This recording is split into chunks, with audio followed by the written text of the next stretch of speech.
To my graduating classmates, thank you for the honor. I said it that day. I'm just really thrilled. It's a distinct honor, and I wanted to represent you well here today. And it's a beautiful thing for me to stand in front of this eclectic, beautiful, attention deficit group of people and say a few words on their behalf, and hopefully I don't screw it up. I really did think about the request of maybe Isaac and Mike Booth giving a sermon. I'm not going to do that. But I thought maybe I could offer up a reflection.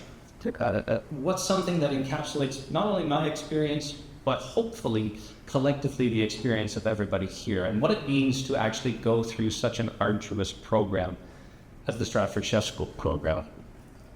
And so I thought about this, and I thought about all the ways maybe I should say something, and then I thought, you know what, forget all the ways that I ought, that I should, maybe I can show up authentically and say something that comes from the heart. So that's my hope. And that led me to think about week 1, day 1, or in the beginning, if you will.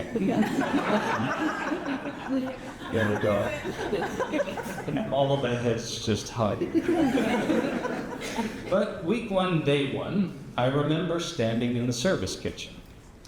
I remember wearing that stupid little hat that everybody forgot and had to run home to get. And I remember standing there thinking, what have I gotten myself into? I'm in my mid-30s, I've got some 20-year-old standing next to me going, let's go! He knows who he is. One of the two of them is here.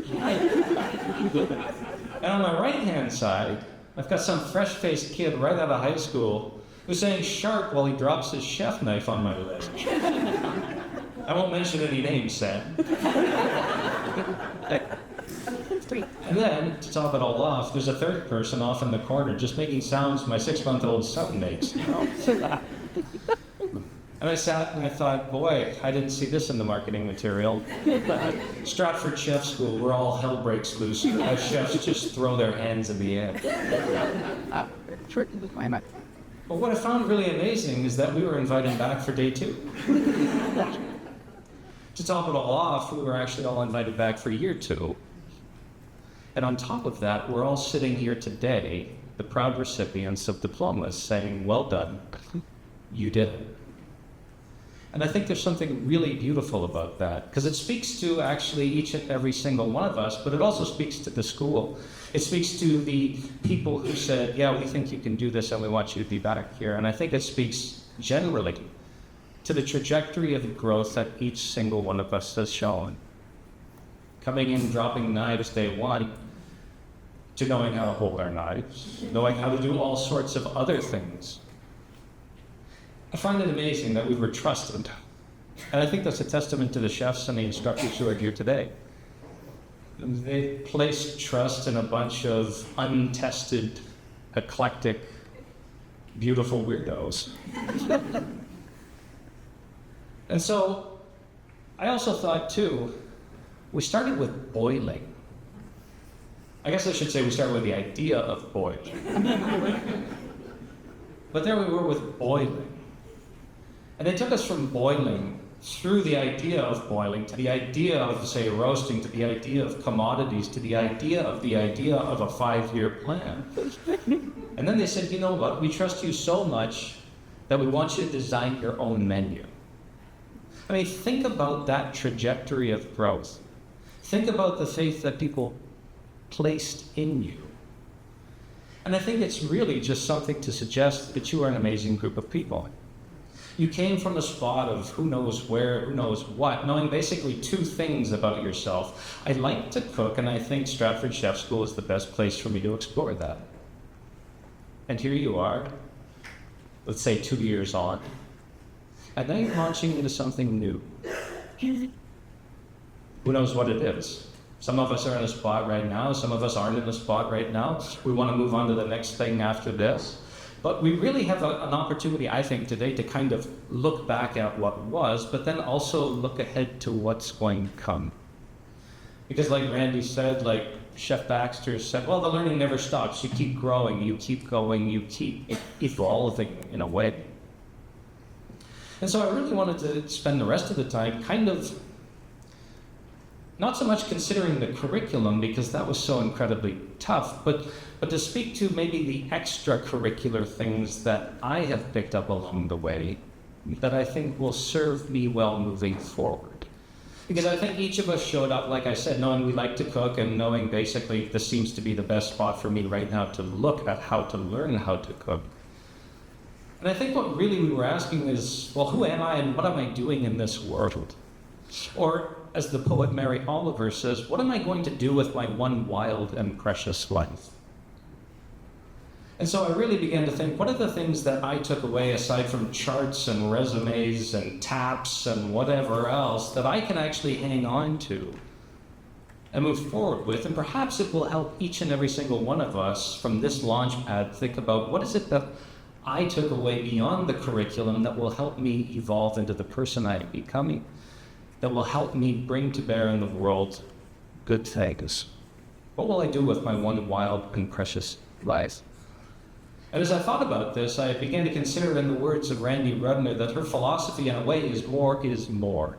I mean, we've heard it I don't know how many times in feelings in the kitchen, but more is more. If she was to distill perhaps, and maybe I'm speaking out of turn, but distill her philosophy of the cooking, it's more is more. It's three little words, right?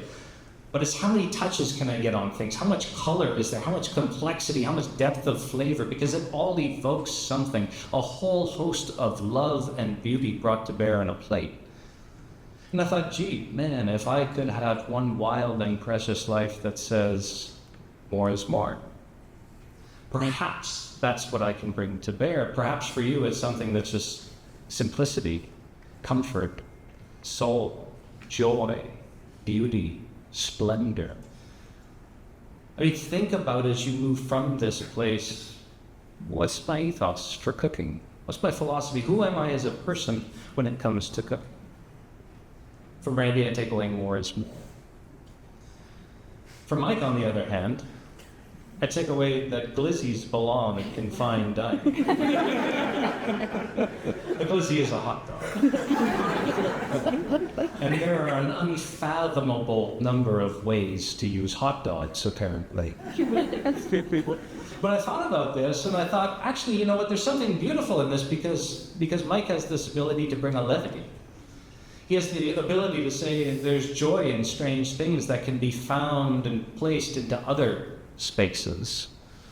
And yet he also says on top of it, I just want to cook food that I find interesting to cook and that I find tasty. And to be able to hold those two things together with the degree of excellence that he does, I think, boy, if I could be someone who brings a degree of excellence in which I see the levity in things, but also the hard work, grit, and determination that brings beautiful plates to bear in the world, that'd be a beautiful thing. See, I take away from Mike the levity, holding the two things together that don't seem to go together. From the service instructors, well, we take away a whole host of things, like don't drop knives in people's laps. And if you do, smooth it over with some wine. But I think about each of the service instructors, and they brought such a different flair for service, depending on who it was. But I think at the rock bottom of the whole thing was this notion of show up in a way that is generous and gracious. Don't hold back in displaying good things to people regardless of who they are. They're sitting at your table, they're eating your food, make their experience one worth remembering. And I wondered, can I be someone who shows up in the world in a way that brings generosity and graciousness? And I wondered, could we be the kind of people? Could Stratford Chef School graduates be known not only for excellence in cooking, but excellence in hospitality and going the extra mile in making the world just a little bit more generous, a little bit more gracious? The last person I learned something from, actually that's not true, they're not the last person, but the last one I'll mention is Chef Baxter. I wondered, what was the one thing that perhaps I could take away from Chef Baxter? He likes to talk. He has a lot to say, though. And I thought, you know, the one thing that I could take away from him is that, well, cooking,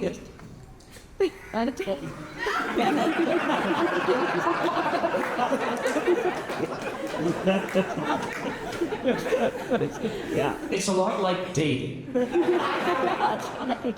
You know, you bring the wine, the music, the food.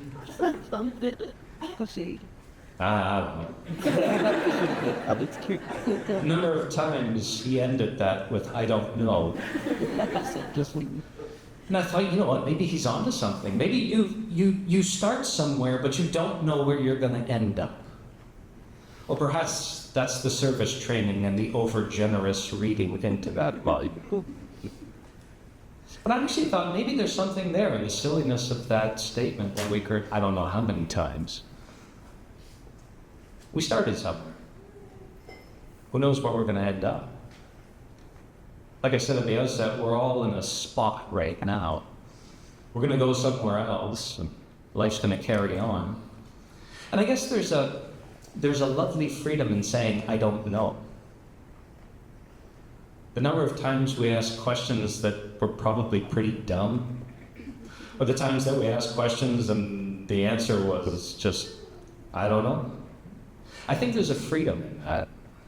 There's a freedom to say, I don't have all the answers, but I can sure try to figure it out. And even then, I still may not know. But just keep going. I think there's something strangely beautiful that cooking's a lot like dating.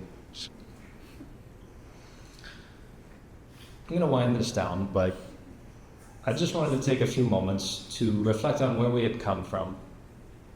What a strange group of people that gathered together for 2 years to do a thing.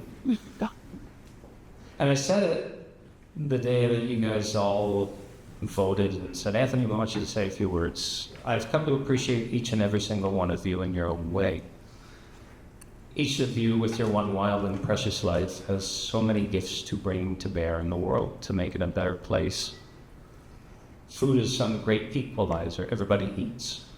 And so in the strangest of ways, you permeate every little bit of everybody's lives. And so I want to wish you nothing but the best. And I want to say thank you for the gift of getting to know you, even if for a short time. To the SCS instructors, I also want to say thank you. I want to say thank you for your expertise, but not only that, thank you for your patience. Patience that was, well, tested. Patience that was displayed long past the point in which patience was to be expected. Oh. Thank you for the expertise that you gave us. Thank you for caring too so deeply about what it is you do. To a person, every instructor cares, and it shows. And so I say thank you for that. And thank you so much that year after year after year, you are willing to take the next group of attention deficit, beautiful, bizarre, wonderful people and craft them into excellent cooks and chefs that go on to do great things. A final thank you to my wife, Jenny, who's in the back with my 6-month-old son, Gerard. Thank you for the unwavering support the last 2 years. Thank you, Gerard, for showing up and making me even more tired and sleepless than I was with chef school. But thank you for every morning giving me a huge smile that makes everything okay. And to round it out, I want to finish with one last thing. Okay, kitchen, on to full clean. Thank you.